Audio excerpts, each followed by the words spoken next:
After 60, the hardest part of aging isn't pain in your knees or the stack of pills on the nightstand. It's the quiet realization that time has shifted the way the world sees you, and even how you see yourself. You're no longer the first person people call, no longer the one others turn to for advice or help. In gatherings, you sometimes feel invisible, as if conversations flow around you instead of with you. That silence cuts deeper than any wrinkle etched on your skin. And here's the truth no one tells you. The weight of getting older isn't carried in your body, it's carried in your heart. It's the ache of being overlooked, the sting of not being needed the way you once were. The question that lingers late at night, do I still matter? Hi, welcome back to Journey After 60. Today, we're going to strip away the polite talk and face this head on. The hardest part of getting older that no one warns us about. More importantly, we'll talk about what we can do. Because while age may change how the world sees us, it doesn't have to define how we see ourselves. So if this message is already stirring something in you, don't just let it pass by. Save this video, share it with someone who might need to hear it, and subscribe to Journey After 60. Here, we don't sugarcoat aging.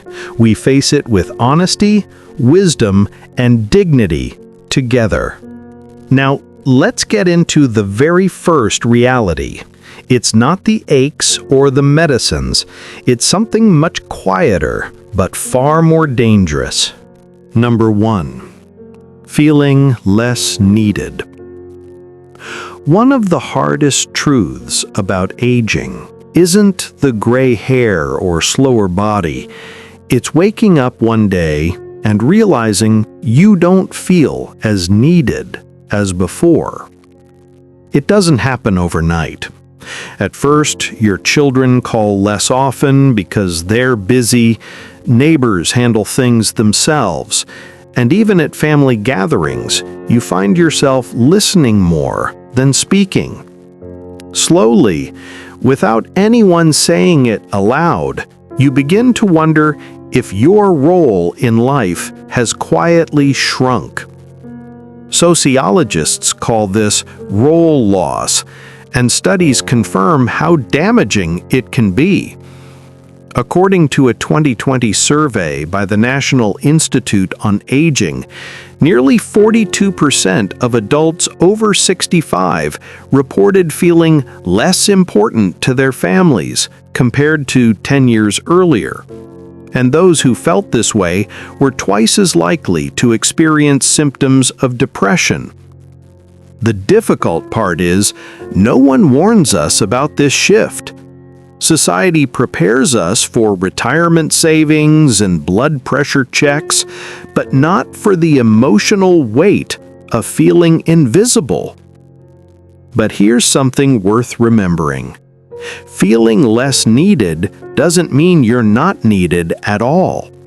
The real challenge is learning how to reshape your purpose instead of mourning what's gone.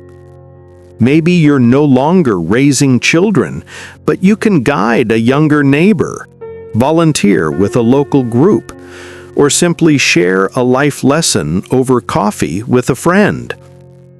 Even the smallest acts of guidance remind us that our wisdom is still a kind of currency the world deeply values. If you've been carrying this quiet ache of feeling unnecessary, start by asking yourself each morning, who can I encourage today? Sometimes it's as simple as sending a kind message or teaching someone how to cook your favorite dish. Those little moments of connection remind us that our story is far from over. It's still shaping lives around us. And if feeling less needed is the first invisible struggle, the next cuts just as deep, because it isn't about what others do to us, but about what we silently do to ourselves. Number 2, withdrawing into isolation. Not every wound of aging shows on the outside. Sometimes it's what happens quietly behind closed doors. After 60, many people start going out less, skipping gatherings, or keeping conversations short. Not always because they want to, but because energy feels lower, hearing isn't as sharp, or simply because they don't want to be a burden. At first, it feels harmless, but over time, this habit slowly turns into isolation. What makes isolation so tricky is that it doesn't feel dramatic in the beginning. You tell yourself, "I'll skip this one dinner, I'm tired," or "I'll call them back tomorrow." But those small choices pile up, and before long, weeks pass without real connection. The danger is that the less we engage, the harder it feels to re-engage. Our world quietly shrinks from a wide circle of friends and activities down to the four walls of our home. And once that circle closes in, it takes courage, not convenience, to break it open again. Escaping isolation doesn't require a dramatic change or a brand new life. It starts with small, steady steps that gradually reopen the doors we've closed. The first is to set a simple routine for connection.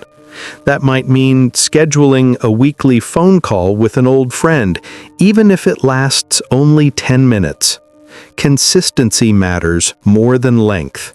Those short conversations remind both of you that the bond is still alive. Another practical step is to make leaving the house part of your day, even without a special reason. Walk to the corner store, sit on a park bench, or stroll through your neighborhood. A friendly nod or a "good morning" exchanged with a passerby might seem small, but these micro moments of social contact lift mood and chip away at loneliness. Community groups can also be a lifeline. Many towns and cities have senior centers, faith gatherings, or even walking clubs designed for older adults. The key is not waiting until you feel like it, because isolation feeds on hesitation. Commit to showing up, even if energy feels low at first. Over time, showing up becomes easier, and the sense of belonging returns. While isolation is an invisible trap we often fall into, the next struggle is even more subtle, because it's not about the absence of people around us, but about the stories we keep telling ourselves in silence. Number 3. Negative self-talk. Not every struggle of aging shows on the outside. Some of the hardest battles take place quietly in our own minds. After 60, many people begin to carry thoughts that chip away at their confidence, believing they are too old to adapt, that they have become a burden, or that the best parts of life are already behind them. These thoughts are rarely spoken out loud, yet they shape how we feel and act each day. The danger is that these patterns of self-talk quietly become self-fulfilling. When we dwell on the idea that we are no longer useful, we begin to withdraw. Invitations get declined, curiosity fades, and the willingness to try new things disappears. Life narrows not because of age itself, but because of the stories we allow to repeat in our own minds. I remember watching my dad go through this. After he retired, he often sat in the living room flipping through the newspaper without much interest. He used to be the one neighbors came to for advice on fixing things around the house. But gradually, those visits stopped. One day he sighed and said he felt like the world had moved on without him. It wasn't that his body had failed him. It was the quiet voice inside convincing him he no longer mattered. Over time, I noticed how that belief made him less talkative, less eager to join family gatherings, even though we all wanted him there. It was a painful reminder of how powerful negative self-talk can be, not because it reflects reality, but because it slowly shapes it. As a family, we knew we couldn't let him sink further into that quiet resignation, so we started small. My sister invited him to teach her children how to ride their bikes, and I asked him to show me again how to repair a loose hinge on the door, things he had always been good at. At first, he brushed it off, but we kept gently reminding him that his knowledge still mattered. Within about 2 months, I noticed a change. He began looking forward to weekends when the grandkids came over, and he started telling more stories from his working days. The heaviness in his voice lightened, and even his posture seemed more upright. What shifted wasn't his age or health. It was the return of a sense of purpose, the feeling that he was still needed and valued.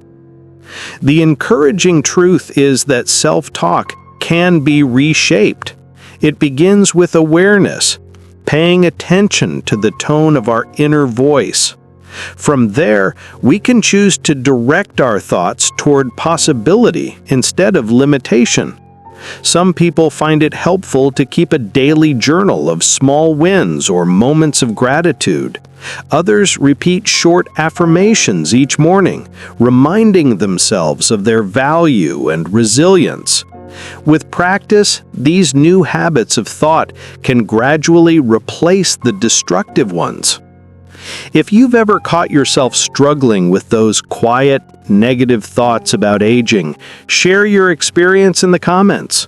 Your story might be the very reminder someone else needs to change the way they speak to themselves. We can learn to reshape the voice inside our own heads, but the next challenge is even harder because it doesn't come from within us. It comes from the outside world. Number 4. Being treated as less capable. Even if we manage to stay positive inside, the next challenge comes from outside. How the world treats us once we cross a certain age. After 60, many people notice a shift. Strangers start speaking more slowly to you. Younger relatives insist on making decisions for your own good. And sometimes doctors address your children instead of you, even while you're sitting right there. It's called ageism, and it quietly chips away at dignity and independence. The painful truth is that when society constantly signals you are less capable, it becomes harder to keep confidence alive. Some withdraw quietly, while others start to doubt their own skills.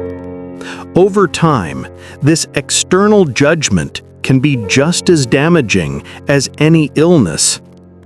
The Stoic philosopher Marcus Aurelius once wrote, "You have power over your mind, not outside events.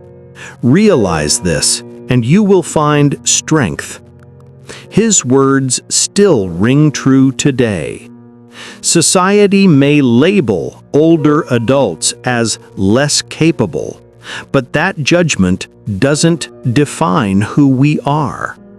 What defines us is the strength of our mind, the wisdom we carry, and the courage to keep showing up as ourselves. When we hold on to that truth, we remind both the world and ourselves that age does not erase dignity or worth. Many older adults continue to learn new technologies, manage businesses, and contribute deeply to their communities. The key is to push back against the narrative, both for ourselves and for others. Speak up at the doctor's office. Remind your family you want to be part of the decision-making. And keep practicing skills that challenge the stereotype. Every time we refuse to accept the less capable label, we make space for dignity to remain intact. We've walked through 4 hidden struggles one by one, and now we've come to the part where I bring it all together. We've now walked through the hardest parts of aging that no one tells us about, feeling less needed, slipping into isolation, carrying harsh self-talk, and being treated as if we're less capable. Each of these struggles is real, but they don't have to break us. They can also be the very moments that remind us of our strength, our wisdom, and our ability to choose how we live the years ahead. The deeper truth is this: growing older is not a decline, it is a refinement. It's a chance to let go of illusions, hold tighter to what matters, and live with more honesty and grace than ever before. Age may change our bodies, but it also sharpens our souls. So I'd love to hear from you. Have you faced one of these challenges in your own journey after 60, and how did you handle it? Share your story in the comments. It might be the encouragement someone else needs today. And if this video resonated with you, don't forget to like, save, and subscribe so we can keep building this community of wisdom and strength together. Thanks for watching till now, and see you in next video.